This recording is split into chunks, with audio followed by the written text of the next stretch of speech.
Me cuesta menos, en todos los sentidos, el incurrir en pena de desobediencia al Estado que el obedecer, en cuyo caso me sentiría mermado en mi propia estimación.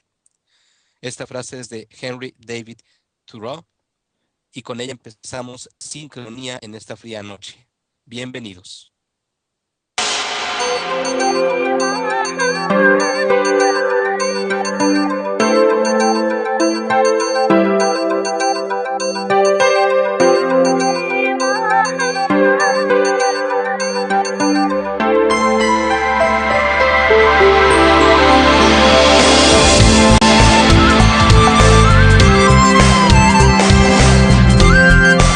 Hola, buenas noches a todos los que nos escuchan y buenas noches Ulises y qué gusto que estén aquí con nosotros. Y pues comenzamos Sincronía directamente a ese mundo fascinante y bastante difícil, pero que Rogelio Fernández Alonso nos los trata de hacer más accesible. Buenas noches, Rogelio. Hola Marta, buenas noches a todos. Bueno, pues tratando como siempre de dar continuidad a las participaciones semanales. La semana pasada, si recordarán, hablamos de Cantor y de todo el trabajo que hizo con respecto al infinito, al concepto del infinito. Entonces, hoy vamos a ver algunos ejemplos de cómo aparece ese concepto en objetos matemáticos concretos, entre comillas, porque ya sabemos que las matemáticas tratan cosas abstractas, pero sin embargo, cuando hay un objeto que se construye de una manera determinada, podemos decir que es concreto, ¿no? Entonces, vamos a ver cuatro curvas. Una curva, pues es, en general, se tiene la idea de lo que es una curva, es decir, es un trazo, digamos, cuando uno traza en un papel sin despegar el lápiz una determinada curva, se tiene ahí presente la idea de continuidad. Entonces vamos a hablar de ciertas curvas que son continuas y que datan, todas estas que voy a presentar, que son, básicamente son tres ejemplos, datan del fines del siglo XIX, principios del siglo XX, es decir, precisamente cuando estaba Cantor trabajando muy intensamente sobre ese concepto. El primer ejemplo se llama el copo de nieve de Koch, que, bueno, todas estas curvas reciben el nombre de los matemáticos que las idearon, que las construyeron, que las concibieron. Entonces, este primer ejemplo, esta primera imagen, pues es un copo de nieve, es decir, es una figura que básicamente tiene una geometría hexagonal, pero que se va construyendo poco a poco. Entonces, si ustedes se fijan en la imagen que está apareciendo ya en la pantalla, estas cuatro son cuatro fases de la construcción de esta curva. Entonces, vamos a ir entendiendo cómo se construye. No es una curva cualquiera como trazar simplemente con el lápiz sobre el papel y ya, sino que es una serie de fases. La primera fase es un triángulo equilátero común y corriente. Y para pasar a la segunda fase, que es la que está a la derecha, observen cómo en los lados del triángulo vamos a quitar la parte de en medio, es decir, vamos a dividir cada lado del triángulo en tres partes y la parte de en medio que aparece en color verde, clarito, esa la quitamos y sobre eso construimos otro triángulo más chiquito, de tal forma que obtenemos una estrella de David. La tercera etapa hacemos lo mismo con cada uno de los seis piquitos que aparecen en la segunda fase. Y así sucesivamente. Por supuesto, cada vez vamos a tener que hacer más piquitos. Y esto apenas es la cuarta etapa. Quiere decir, hay una quinta etapa, una sexta etapa, una séptima etapa. Ya no las estamos dibujando, sino que eso queda a la imagen en la imaginación de los que estamos viendo la pantalla. Entonces, la curva de Koch, lo que se llama la curva de Koch, la que se construye, es el límite de todas estas curvas que se van construyendo en un número finito de pasos. ¿Qué quiere decir eso? Que hay que pasar al infinito. Entonces, ahí está precisamente el concepto de infinito muy encerrado.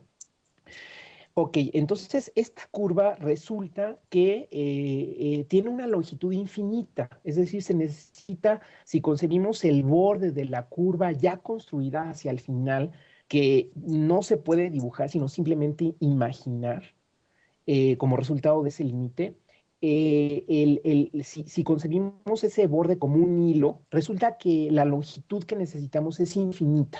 Eso se puede demostrar matemáticamente. Pero en contraposición, el área que está determinando ese borde, que es un área cerrada, como ustedes van viendo, es finita. Y de hecho, con toda precisión se puede demostrar que el área de la curva, que encierra la curva final, es 8/5 partes del triángulo original. Eso se puede demostrar. Bueno, ese es el primer ejemplo. Pasamos al segundo ejemplo, a la segunda imagen. La segunda imagen tiene una razón histórica, es decir, tiene una importancia particular, se llama la curva de Peano, porque Peano fue el primero que introdujo estas curvas. De hecho, la curva de Koch data de 1904, la que acabamos de describir, y la curva de Peano, esta segunda imagen, data de 1890, es decir, 15 años, casi 15 años atrás. Y Peano fue el primero, un matemático italiano, fue el primero en concebir este tipo de curvas y basado en la idea de Cantor, una de sus ideas fantásticas de equiparar una línea recta con un plano relleno, con un cuadro. Esta curva lo que hace precisamente es llenar un cuadrado. Ahorita están viendo en la imagen, también igual que antes, las primeras 4 fases de la curva de Peano. Este es un poco más difícil de describir cada paso, pero más o menos se pueden dar una idea. El primer paso, pues consta de este camino formado, digamos, empezamos desde abajo, vamos para arriba, luego a la derecha, luego bajamos, luego otra vez a la derecha y luego subimos, ¿de acuerdo? Formando esta figura. Para pasar a la segunda fase, perdón, en cada uno de los segmentos, vamos a hacer una nueva figura ahí entremetida. Entonces, esto es más complicado de describir, pero viendo del primero a la segunda fase, se ve como la primera fase nos guía para pasar a la segunda.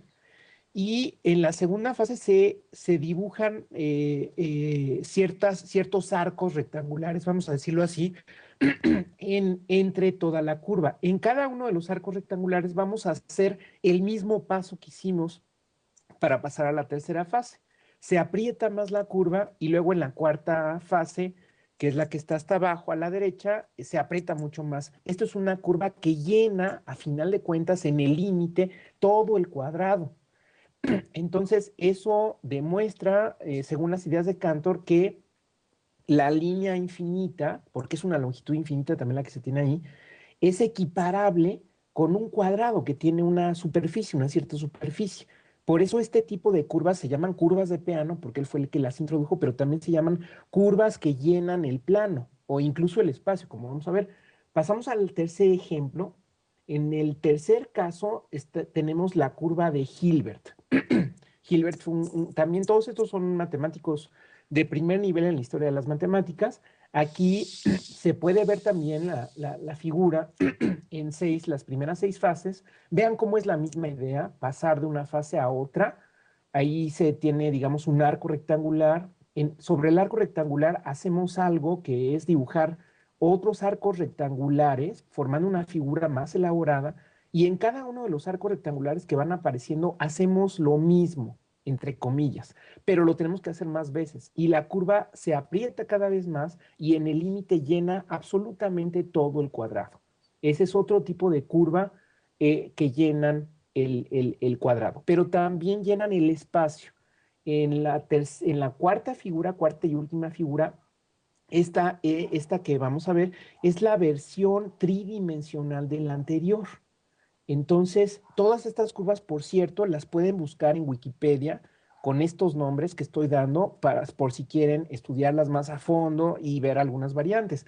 Vean ustedes, aquí tenemos una maqueta. No sé exactamente cómo hicieron este objeto, pero es probable que lo hayan hecho con estas nuevas impresoras de 3 dimensiones que ya son muy precisas y que ya pueden hacer figuras matemáticas.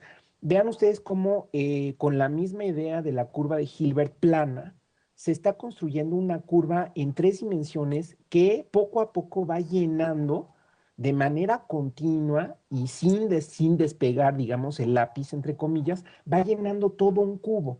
Por supuesto, la curva final es la que está en el límite de todas estas fases y llena absolutamente el cubo. Ningún punto del cubo se queda sin que la curva de Hilbert pase por él. Rogelio, buenas noches. Buenas noches. Matemáticas para llevar y pues sí me voy a llevar, pero me voy a llevar a estrellitas otra vez con tu sección a dormir. Fascinado por estas construcciones que se representan espacialmente, pero bueno, la única pregunta, la fundamental que tengo es, ¿se puede representar el infinito entonces en un espacio o en una construcción geométrica aparentemente finita? Lo importante es el comportamiento de estas curvas, es mi pregunta. Sí, exacto. Es decir, revelar o mostrar el comportamiento de estas curvas, aunque de alguna forma sea un objeto aparentemente finito que las representa. Sí, a ver, es que aquí, digamos, cuando decimos finito, está apareciendo en dos sentidos, ¿no?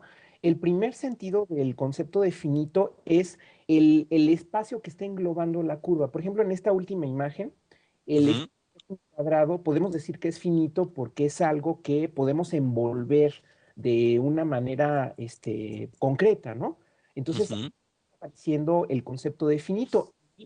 Sin embargo, la última curva, por decirlo así, la curva que está al final de toda esta construcción, es una curva infinita que está encerrado en un espacio finito. Por un lado, me remito a lo que tú comentaste, pero por otro lado, el concepto de finito también aparece en esto de que hay paso por paso, ¿no? El primer paso, el segundo paso, el tercer paso, el paso número 248, todo eso está dentro del terreno de lo finito, pero cuando nosotros concebimos el resultado final, es decir, el límite, entonces ahí es cuando pasamos a lo infinito. Aristóteles tenía conceptos acerca de esto que era la potencia y el acto, ¿no? Digamos a nivel filosófico. Entonces, cuando pasamos al límite, ya vamos al acto, de golpe vamos a ese resultado final.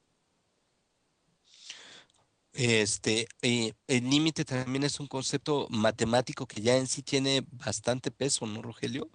Que Sí, también se tiene que explicar, ¿no? sí, sí, sí, porque de hecho, si vamos paso por paso a través de lo finito, nunca vamos a llegar a ese límite. Podemos llegar a uno muy grande, ¿no? A 10 billones de billones, pero sigue siendo finito. En cambio, el límite es un concepto matemático que nos permite, precisamente como decía Aristóteles, llegar a eso en el acto, no en la potencia de que tarde o temprano llegaremos, sino que mentalmente ya nos estamos imaginando el resultado final sin tener que pasar por cada uno de los escalones. Entonces es algo importantísimo en la historia de las matemáticas. Bueno, pues eso del finito, de los límites, siempre es fascinante. Bueno, yo creo que es lo más fascinante de las matemáticas y que, bueno, seguramente tú no estarás de acuerdo conmigo, tú encontrarás otras cosas muy fascinantes, pero esto es realmente algo, como lo decía, lo filosófico, esotérico, más allá de nuestra concepción incluso, aunque intentamos acercarnos a ella. Muchas gracias, Rogelio, por haber estado con nosotros. Encantado, Marta, como siempre. Buenas noches, nos vemos a la próxima. Y nos vamos con música.